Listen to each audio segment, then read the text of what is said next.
Well, if migrants are successful at securing a court date for an asylum case, they are released, and many will leave the border city where they entered the U.S. for another city or to be reunited with family. We've also seen Republican governors like Texas Governor Greg Abbott bus migrants from border cities to larger cities, typically ones run by Democrats, including most notably, of course, New York and Chicago. Well, this weekend, dozens of migrants again were bused to the nation's capital and once again dropped off outside the Naval Observatory. That is literally the home of Vice President Kamala Harris.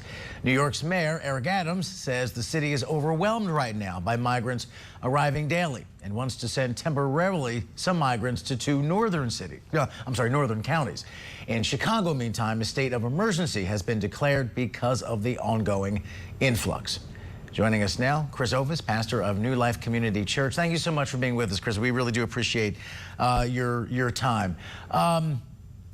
You're on the ground floor there in Chicago. I'm just wondering what you're seeing. We in the news see the images of these buses leaving someplace in Texas and heading north and getting to these big democratically run, more liberal, more progressive cities, of course, and makes for a clip on the news. What happens when that bus goes in park and those migrants get out? What does the city do then? Yeah.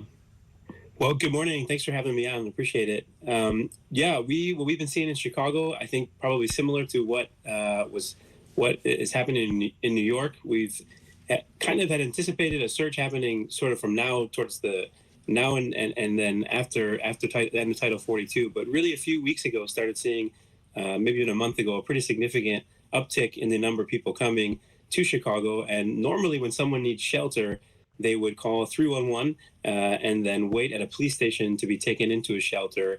But all of the city shelters were really overwhelmed. And so there were hundreds and hundreds of people who were sleeping at police stations, waiting sometimes up to a week to get into a city shelter as space was trying to be opened. And so that's what we've been involved, helping those who are in the police stations, sending food to them, trying to do visits, wellness visits. And really has kind of been a situation that sort of overwhelmed our normal shelter system in Chicago. And what are the needs when they arrive? Have you found from the people you've worked with and what you've seen there on the ground, what is it that they want? I mean, obviously, food, shelter, I get that, but are they looking, in terms of priority, are they looking to be reunited with family? Are they looking for work, to have some kind of income? What is the pressing need just beyond the basic daily necessities? Yeah, I think most of them want to get settled in the United States, and they want to live here in Chicago. They want to be a part of the city. They want to integrate, and talking to so many of them, even though it was such an ordeal to make it to the country, and even sleeping on the floor of police stations with their children and waiting to get into a shelter, our organization, New Life Centers, on the back end coming out of shelters, we help to place them into apartments as well. And even as people are even on the floor, they're really grateful just to be here. They're grateful that they have a chance to be in the city, to be in this country, and they feel like they're heading towards that final lap to integrating into a new home. And so I think for a lot of them, it's a need for community, a need for connection to other people who can help them sort of settle and make this city and make this country their home. Mm. And listen, New York, biggest city in the country. Chicago, third biggest city in the country. D.C. is a small city, but a huge metro area. There are millions of people. It's a very populated area in greater D.C. Are there one would assume, because of the size, that there are resources there to help these people in the ways that are necessary. Is that true? Is this a strain on the system, or are there adequate resources in big cities to help make this transition and their arrival as smooth as possible?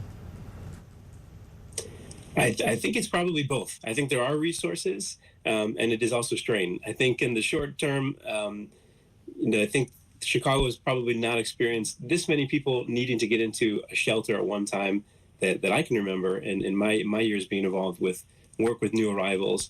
So it is a strain. At the same time, both organizations, government officials, churches, and all sorts of individuals who just want to help.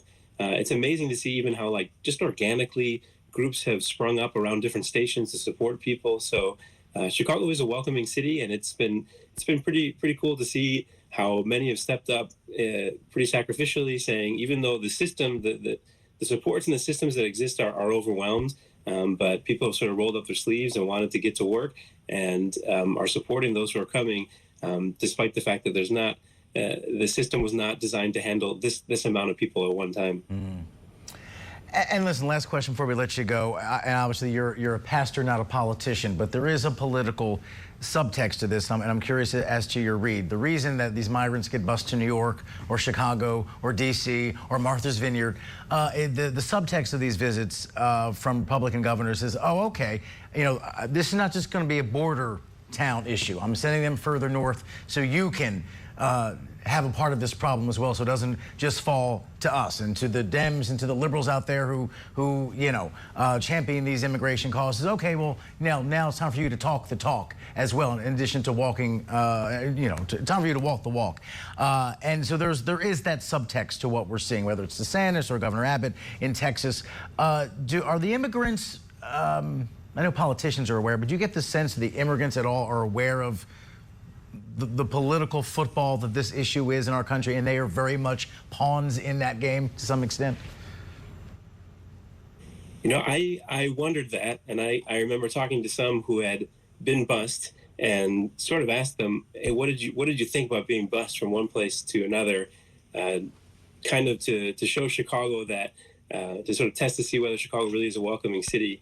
And I was surprised they were honestly just happy to be in Chicago and excited to be in the United States, and didn't really find that the ones that most people I've interacted with haven't really they're not really feeling the weight of our sort of kind of a political game that we're having over here. I think they're honestly just happy to be here, and whether here means New York or Chicago or Denver or Dallas, they're happy. They went through a pretty heroic journey to get from their homeland to the United States, and they're grateful to be here.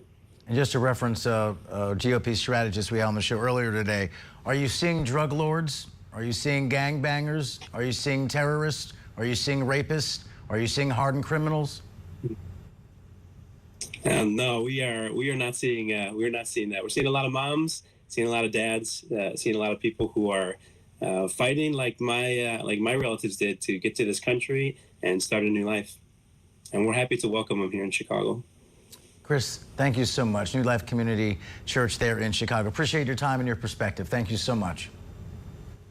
Thank you. Have a good morning.